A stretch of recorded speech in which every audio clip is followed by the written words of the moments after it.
Welcome to the Action Network studio in New York City. I'm Maria Marino, and this is Green Dot Daily. We come to you live every weekday at 3 Eastern on the Action Network YouTube channel and the Action app. Coming up on the show, we'll get you some MLB player props with Sean Koerner. We'll also break down how Charlie DiSturco managed to turn $25 into a nice chunk of change on a same-game parlay. But we start in the NBA.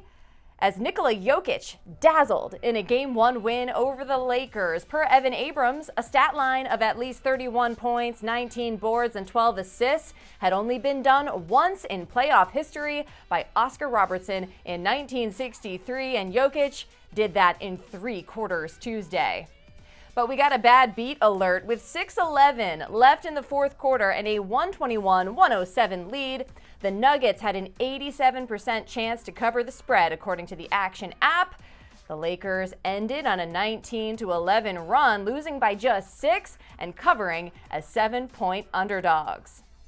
Now looking ahead to Thursday night, the Nuggets are 5.5 point favorites and sit at minus 250 to win the Western Conference Finals. The total for Game 2 is set at 227.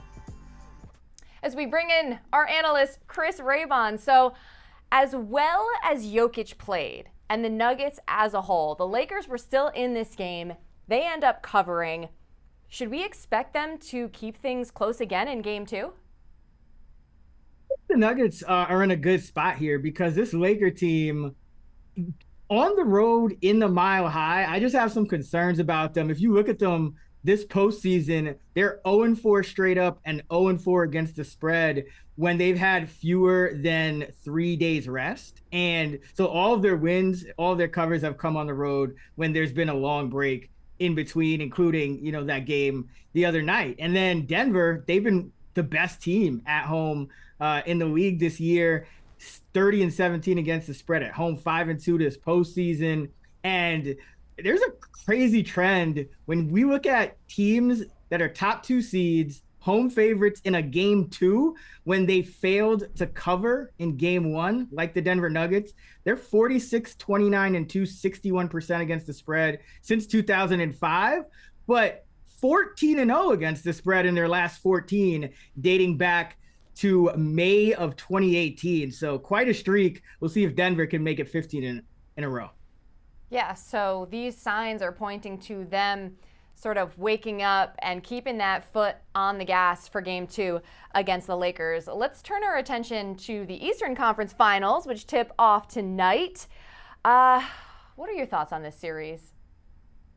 So, I think the Miami Heat are a team that they'll probably win a couple games in here somewhere. And a lot of people like them to win tonight. They've won both Game 1s. They're 9-4 against the spread in this postseason. And there's been a lot of struggles for teams coming off a Game 7. Teams after winning a Game 7 are just 22-38 straight up, 35-1 against the spread. But it's interesting because if you look at this number, it's Celtics by 8.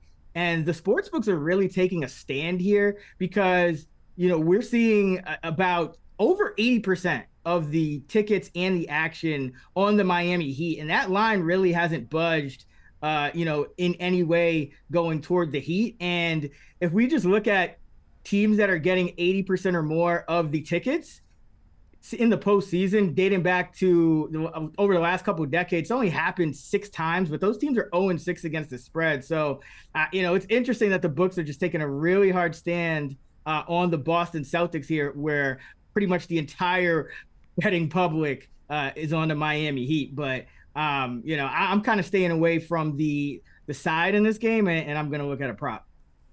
Well, we'll get to the prop in a second. I can see why a lot of the public is on the Heat. They're just like this really fun team. I personally just enjoy watching them, and I might just bet on them in the series, depending on how this Game 1 goes, just for fun. But my whole thing was for the Celtics.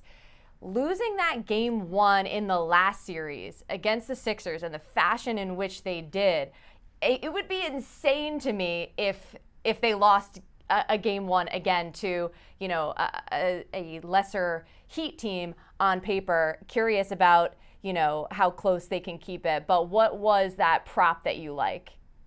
Yeah, so I think it's a good buy low opportunity on Derek White here because we all know that in the last series, he kind of got phased out. And that was something I actually predicted. I thought that Joe Mazzulla had to give Robert Williams III more playing time, and that was at the expense of Derek White's starting spot. Now, I still think Robert Williams is going to start again, but I think White will have to play a much larger role against the Heat. So I like his over 12.5 points, rebounds, and assists. 32, 20, 21, and 18 in the 4 versus Miami this year. So about 23 and 28 minutes per game. He would only need about 16 minutes to get to 13 and about 17 minutes to get to 14. And we've seen his usage rate spike. It's the second highest against any team against Miami. They're going to need him to drive into the lane, kick it out, kind of loosen up that defense. And also, I think the ball is going to find him because you got to move the ball against Miami. So I think the ball is going to find him. I think he's going to get some threes. And he's also going to be in there for defense. He can take turns on Jimmy Butler. And I don't think that in this series, Boston's going to be able to play quite as much Robert Williams as they played in the last 2 games against Philly because Miami can make you pay. There's nobody to really leave like a PJ Tucker. Kevin Love can knock down shots and Caleb Martin can as well. So like the Derek White over 12.5 points, rebounds, assists, I'd take it to 13.5. Yeah, if my memory serves me correctly, I feel like Derek White played pretty well in this series that we had in the Eastern Conference Finals last year and continued that play into the finals. So I like it. Raybon, thanks for hanging out. Always a pleasure.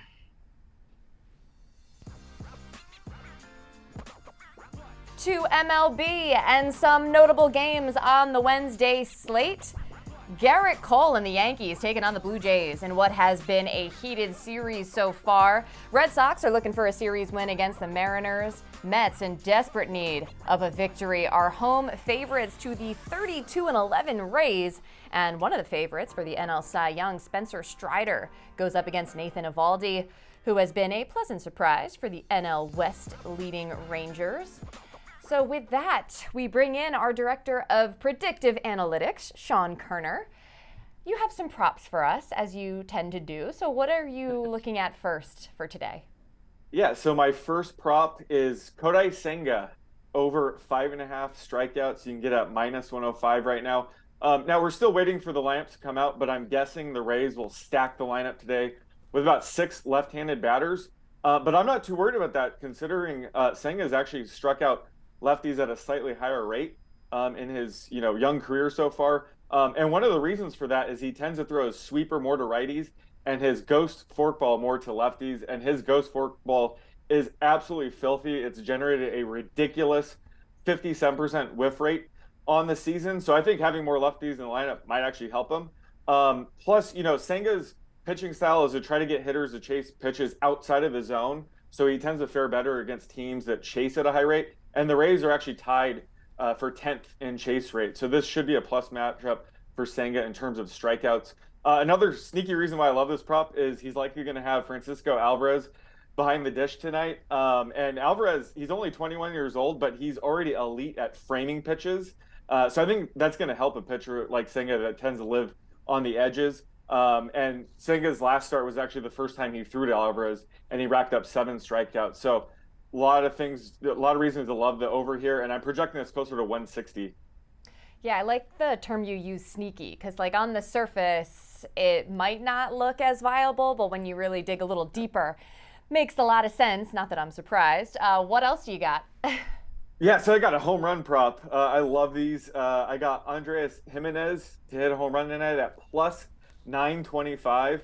Now, Jimenez, he isn't really a home run hitter per se, but this is just a great spot to buy in on him at such a high price. He'll be facing Mike Clevinger, who is an extreme fly ball pitcher. He's allowed a 53% fly ball rate on the season, which is 4th highest among starting pitchers this season. And when Jimenez does hit for power, it's usually on fastballs high and inside. That's typically where Clevinger tends to miss. So I think this is a great spot. And he's probably going to get to face Clevinger at least 3 times a night. Plus, guaranteed rate field is one of the best hitters parks in the leagues, especially against left-handed hitters. So I'm projecting this closer to plus 550. So I love the value we're getting on this one. Yeah, a ton of value. And as always, you can track Sean's picks, follow them in the Action app. And I understand you actually have a little basketball play for us, which, I'm anxious to hear about. Yeah, so I love taking these assist props. So I'm going with Gabe Vincent under 3.5 assists tonight at plus 105. He's actually cleared this in 8 straight games. However, if you zoom out, he stayed under this 83% of the time in the previous 54 games. So this isn't really a market he typically goes over in. The main reason his assist rate spiked last series was mainly due to luck. His pass rate was slightly lower. His potential assist rate was fairly the same as the regular season, but his teammates cashed in on 74% of his potential assists. His season average was 50%. So he's going to likely regress there going forward. Plus, the Celtics allowed the second lowest assist rate per 100 possessions on the season. So, he's due for some regression in this market. I'm projecting this closer to 3 assists and a fair price, closer to minus 150. So I just love the fact that we're getting plus odds here. A little due theory, perhaps, in effect for Gabe Vincent. And I feel like we're on our way to maybe building a same game parlay, which we're going to talk about more later in the show.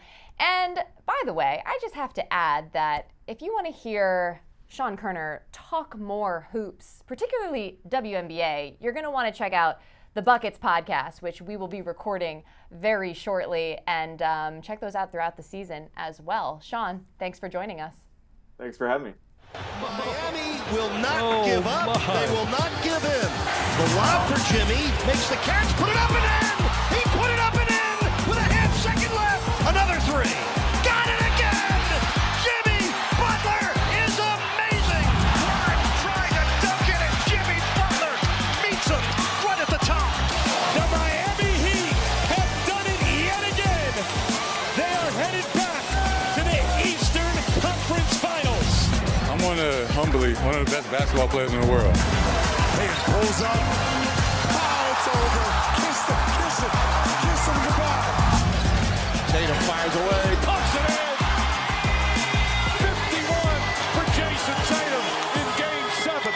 As the Boston Celtics will advance once again to the Eastern Conference Finals. Banner number 18 still very much in play. A rematch of last year's Eastern Conference Finals. So excited for this, which is why we have bonus basketball content for you. And we welcome back the better known as Prop Bomb to the show. You have hit on 16 straight under props in the NBA playoffs. So what do you like tonight? Yeah, I'm ready to get it rolling. Going for number 17. I'm going to be going with Jason Tatum on the Boston Celtics under 29.5 points. It's kind of crazy considering he scored 51 points in Game 7 versus the 76ers, but this is an entirely new series for him. So in the playoffs, just in general, Tatum is averaging 28.2 points per game. He's gone under 29 points in 8 of the 13 games. And the way that I think Tatum is how he's going to play against the Heat is they're going to make it tough for him to score the ball. It's going to be a team effort on the Miami Heat side. But I think the edge here is a guy you haven't seen since the Milwaukee Bucks series, and that's Haywood Highsmith, who's going to be coming off the bench. He's the secret weapon for the team, and they use them against Giannis Antetokounmpo. So in the 4 games this series, in the regular season, when Haywood Highsmith is defending Jason Tatum in isolation, Tatum is actually 2 for 14% on him in the 10.4 minutes of isolation time. So Miami is going to throw a slew of weapons at him. I think it's whether or not he's going to slow down or anything, but it's just going to be a difficult time. I think that line feels a bit too high for me. I agree. I think you could easily see somebody like Jason Tatum coming back down to earth. He has been somewhat inconsistent at times in his postseason career. What else are you playing tonight? Yeah, this is going to be a role player for the Boston Celtics. This is a guy, I'm going to be going with Derek White over 7.5 points. It's the same points line that he had in Game 7 against the 76ers with a slightly decreased role. Again, this is a new series for him. I think he's not going to start, which is already confirmed. Robert Williams is starting, but he's going to eventually, as the series goes on, the coach is going to realize they need him on the court for the small ball. In the regular season against the Miami Heat, he has had 10 points, 15 points, 13 points, 23 points, hitting his over 7.5 points line in all 4 of the games. And as I was mentioning earlier, I think the Miami Heat are going to run a 2-3 zone defense a lot. And I think that's going to actually help the shot selection for a guy like Derek White, who is going to be sitting out on the corner waiting for shots to be passed to him, could be from Jason Tatum passes. So I think this line is a bit too low for him. I think as the series goes on, you're going to see his points line is going to be at 9.5. So I'm going to hop on it while it's low. And I'm loving that for my second play. Well, it makes sense to target some role players on the Celtics, especially if we're under the assumption that Tatum is going to have a lot more defensive attention by the Heat. And look, Chris Raybon is interested in Derek White as well, so you're not alone in this thinking. Prop Bomb, we hope the streak continues. Thanks for coming on the show. Yeah. All right, let's go. Let's catch these bets. Our own Charlie DiSturco had another big win last night, hitting this 6-leg same-game parlay on Lakers Nuggets that turned $25 into $13K. Charlie told Tim Kalinowski how it all went down on the Gamblin' and Ramblin' podcast. I heard that you had you were doing a little skincare routine when this happened. You were doing a little face mask. I'm with the girlfriend. You know, I'm pro skincare, so you know, you see these pores, they need to get cleaned up a bit. You know, I'm on air enough. So I was like, let's do a face mask, a beauty mask, as you say. And so my girlfriend's like applying this to me. And then I just see like Kentavious Caldwell-Pope bang a 3. Austin Reeves goes down the other side of the court, bangs a 3. And I'm like, this parlay might actually like have a chance. I go look at the slip. It's like Porter Jr. rebounds hit. Jokic assists hit. So I'm like, oh my goodness. So now I'm sitting there, face mask on. Like I look like Joel Embiid in like the game when he hurt his face. I'm just sitting there on the edge of the bed, like, okay, we're locked in. Austin Reeves bangs home a 3, and I'm like, oh my goodness. And my girlfriend's like, what's going on? And I'm like, I need one Kentavious Caldwell-Pope 3 in the final 4th quarter to win $13.5 grand. And so when it hit, I like celebrated, but like I didn't even let out that big of a scream. My girlfriend let out a bigger scream, but I had full face, and it was like hardened by this point because I didn't wipe it off because I was like, I can't move from this bed. Like I need to see KCP hit a 3. All right, Charlie himself joins me in studio, and might I say your skin is just glowing. Thank you. What sparked you to cook up this parlay? You know, it was a move in May walk down the East River. I was just walking with a roommate, and I was like, you know what? I have a couple extra bucks left in my bonus bets, and I wanted to cook up a same game parlay. So I told you yesterday I was excited for Lakers Nuggets. I didn't expect this much excitement to come from it. There is logic behind what you do and your process. So what tips do you have to create a parlay like this? Yeah, so I think the most important thing in it all is creating a narrative and then going from there, right? You want to have these bets all correlated. So when you look at a higher scoring game, you want to bet more overs. If you think it's a lower scoring game, you bet more unders. How the matchups and everyone matches up, right? Like, so the Lakers, Rui Hachimura, me and my buddy were talking, and we expected a higher intensity physical game. And Rui Hachimura fits that bill. The Lakers can't go small with Dennis Schroeder. So Rui Hachimura was a perfect line to continue his success, and Michael Porter Jr. As a byproduct would be on him and more rebound opportunities. So it all comes down to just, building a narrative, correlating your bets together, and then, hoping that everything goes to what you thought. Now, you also do your own research, but we have a roster here at Action Network with experts that are really into the NBA. So how do you implement their advice? Yeah, so the entire 2 of my legs last night were kind of brought by looking at how experts kind of built out their bets for this game. And Anthony Davis, 25 plus points, was brought to by our contributor prop bet guy. And Nikola Jokic, 10 plus assists, was built out by Joe Delera. I like both those legs. I thought both had great success and a great opportunity to succeed. They're totals as far as the props. And given the fact that I saw these experts on it, I was like, okay, I feel good about these legs. Like, I feel good that these are like my baseline props, and then I built from there. And then I added Rui Hachimura based on my own intuition and whatnot. I mean, I don't like the NBA. Like, I think it's one of the worst products in all of sports. I watch the Lakers because I love LeBron, but I don't know everything. So when I do my research, I look at how players are matched up against, and I talk to a lot of people on just to get more knowledge about things. I don't go entering in blind. You can't do that. So when you're building out same game parlays, you want to look at like who we just had on the show, Prop Bomb and Raybon. Right. Listen to them, listen to the experts, and then go from there.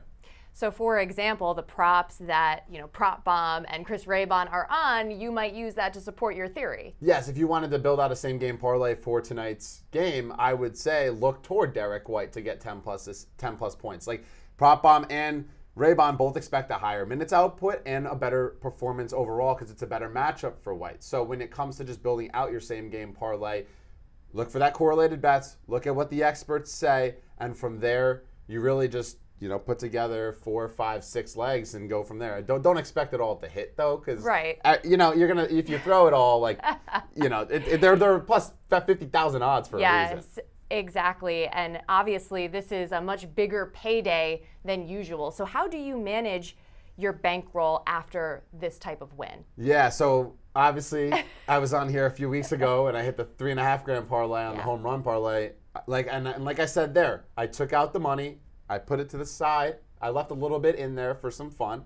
Obviously, still have some fun. Right. Celebrate the winnings how you want, whether it's a nice bottle of champagne or more same game parlays. Or a facial. Exactly, or a face mask. Shout out my girlfriend. But I will say, nothing really changes in the end run. Like, you don't want to increase your unit size. You don't want to get risky and be like, okay, now that I've won this money, let me throw $300 down on the Heat to win tonight. Or, let me throw $1,000 down because it's an immortal lock. Like, you can't say that. That's not how it is. You have to approach things in a meticulous manner. You want to continue your process. Listen, the last time I came on the show, cold streak. Like you're going to have ups, you're going to have downs. You don't want to get an inflated ego or a big head. You want to stick to the process and do what you do best in the whole betting realm. Stay consistent with your process and don't increase that unit size. Exactly.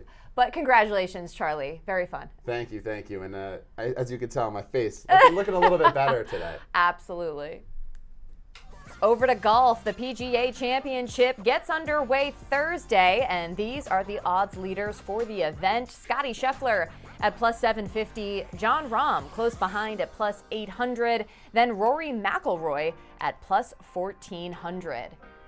And here to preview the tournament is Jason Sobel, and you are at Oak Hill Country Club, which was completely renovated in 2019. What can we expect from this course? Yeah, good afternoon, Maria. What we can expect is some carnage this week. I think it is going to look a lot more like a U.S. Open than a PGA Championship. I was just out walking the golf course with 3 players playing a practice round. One of them said, without a doubt, the hardest golf course I have ever played. I can't think of one that even compares to this one. And then all 3 players, one of them had asked me for some scoring props. Not that they're betting them. They just want to know what the scoring props are like. And I told them, I was looking on my phone. I said, I found one here. It's over under 21.5 players finishing the round under par. And they said, we don't think there's going to be 21.5 rounds under par all week. Forget about 21.5 players under par with the weekend. So they are thinking this is going to play very, very difficult throughout the entire week, especially if it stays this cold. I've got a golf shirt, then a hoodie, and then a puffy jacket. I mean, this is freezing out here. Wow. So who's your pick to win this outright? Yeah, so I'm going to go with a player who's been trending in the right direction. He fits a trend recently on the PGA Tour, and that's Sungjae Im. And what we've seen on the PGA Tour over the last 3 weeks, Tony Finau at the Mexico Open, Wyndham Clark at the Wells Fargo Championship, and Jason Day last week at the AT&T Byron Nelson is all guys who were playing really good golf coming into those weeks, but hadn't quite had that spike week, hadn't quite had that 1 week where they played their best golf. And yet, they were all certainly capable. They all won those events. Sungjae Im has been top 10 in each of his last 3 PGA Tour starts. He went to Korea last week. I'm not sure I like that as far as prognosticating for this week, but he did win that event too. So he's playing some really good golf. And essentially, the key here, Maria, hit it long and straight off the tee. Hit your irons really well. Be able to get up and down if you miss some greens, then make a whole lot of putts. Golf is easy. There it is. Easier said than done, I would say. What else are you betting for this tournament? Yeah, I've got a top 10 this week on a few different players. I like Ricky Fowler. I like Jason Day. I like Cameron Young, who grew up on courses, played just very similar to Oak Hill. But one guy I'm targeting is Max Homa, and that might be a little bit of a surprise because in 14 career major championship starts, Max Homa has never finished inside the top 10. In fact, he has only one finish better than 40th. That was at last year's PGA Championship when he finished in 13th place. But I spoke with Max yesterday. He is very confident about this week, and this golf course seems to suit him really well. It's going to be a weird comparison here, but it feels a bit to me like TPC Potomac at Avenel Farms, which held the Wells Fargo Championship last year. Chilly, lots of rough, got to hit fairways, got to grind out some pars. Max Homa won that week. Don't be surprised if Max Homa is in contention this week as well. Well, I hope temperatures warm up for you a little bit up there in upstate New York. Jason Sobel, thanks for stopping by. Thanks, Maria.